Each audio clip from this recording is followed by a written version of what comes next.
Pemirsa, diduga dibunuh oleh suaminya, ibu muda dan anaknya berusia 10 bulan harus tewas di dalam kamar. Pihak kepolisian menghentikan sementara perkara tersebut lantaran terduga pelaku juga turut tewas dengan luka sayatan di leher dan juga tangan. Jadi seperti inilah suasana di lokasi pembunuhan di Desa Purwaraja, Kecamatan Menes, Kabupaten Pandeglang, Banten. Kamar dipenuhi darah di lantai dengan posisi korban terlentang di atas tempat tidur. Seorang ibu berusia 24 tahun dan anaknya berusia 10 bulan meregang nyawa dari tangan terduga pelaku yang sekaligus suami korban. Dari hasil pemeriksaan sementara, 2 korban tewas dengan luka di bagian leher diduga dicekik oleh pelaku saat tertidur. Sementara terduga pelaku mencoba mengakhiri hidupnya dengan melukai bagian leher dan tangan. Belum diketahui apa motif pembunuhan ini, namun menurut keterangan keluarga, rumah tangga korban dan suaminya tidak pernah ada cekcok. Dengan tewasnya pelaku, polisi menghentikan sementara perkara tersebut dan menindaklanjuti kasusnya jika dicurigai adanya pelaku lain.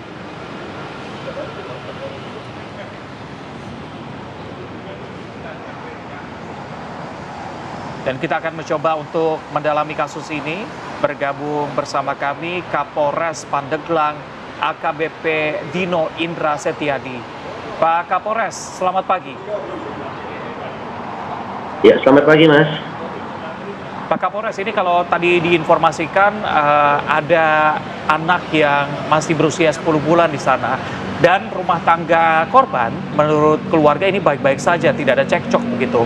Dari hasil pemeriksaan saksi juga, berapa lama mereka melakukan atau menikah begitu Pak? Dan bagaimana hubungannya sejauh ini? Apakah memang benar baik-baik saja? Ya baik, perlu dijelaskan jadi terkait dengan kejadian kasus pembunuhan di Menes yang diduga dilakukan oleh suami korban. Jadi kedua ini, suami istri ini sudah, saya lihat hasil dari penyelidikan, sudah berkenalan dari tahun 2020 dari SMA, kemudian menikah di tahun 2023 dan sudah mendapatkan dari hasil pernikahan seorang anak berusia 10 bulan. Kemudian dari hasil keterangan dari keluarga korban, kemudian dari tetangga, selama ini tidak ada percekcokan di antara keduanya.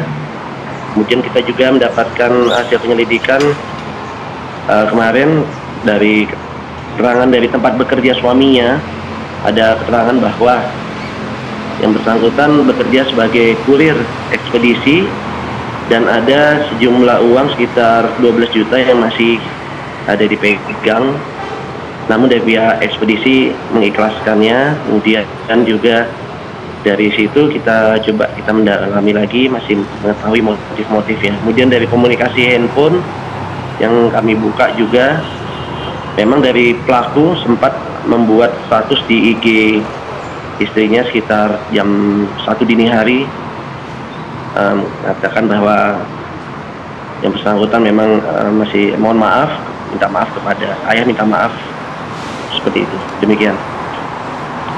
Pak Kapolres, tadi Anda mengatakan bahwa pelaku ini sempat ada masalah dengan perusahaan tempat dia bekerja dengan nominal 12 juta. Dari mungkin dugaan atau kesimpulan pihak kepolisian, faktornya memungkinkah ini faktor ekonomi atau ada faktor lain seperti asmara dan lain sebagainya?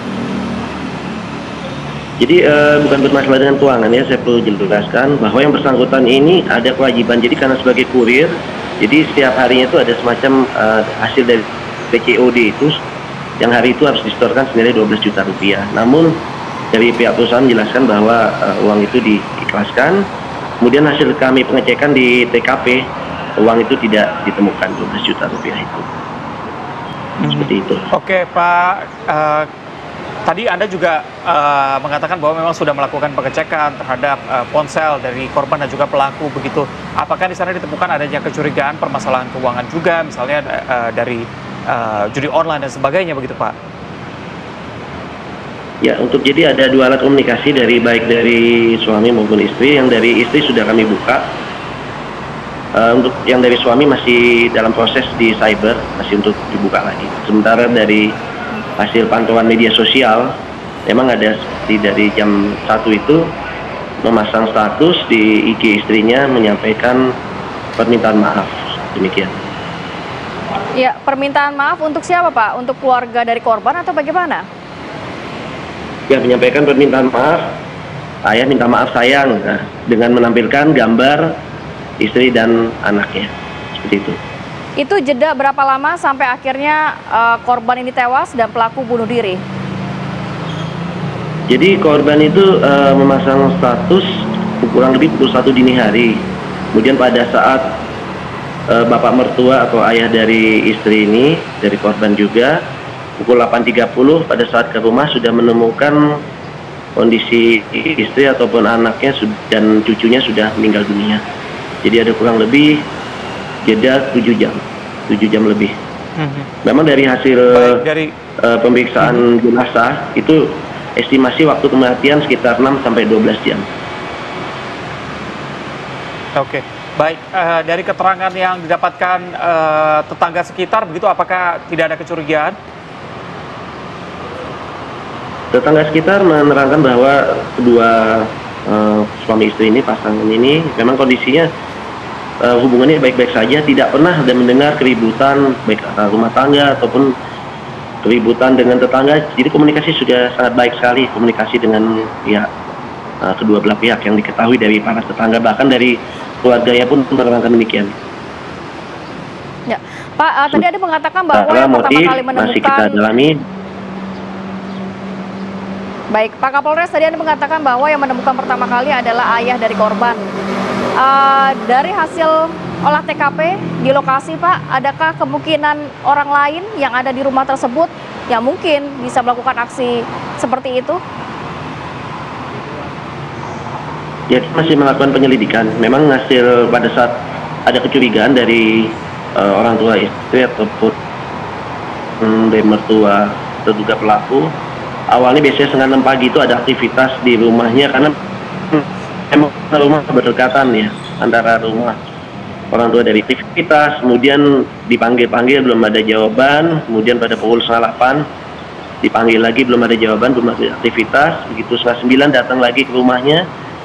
Dari bapak ini melihat adanya ceceran darah dari rumah, kemudian karena pintu rumah terkunci dari dalam, maka dilakukan upaya untuk pendobrakan. Demikian. Baik, Pak Kapolres, ini kalau dari hasil analisis antara terduga pelaku dan juga korban, apakah ada perbedaan waktu kematian? Jadi waktu kematian itu masih sementara hasil dari visum itu masih sekitar 6 sampai di keterangan saksi memang melihat terduga pelaku pada pukul 3 pagi pun masih sempat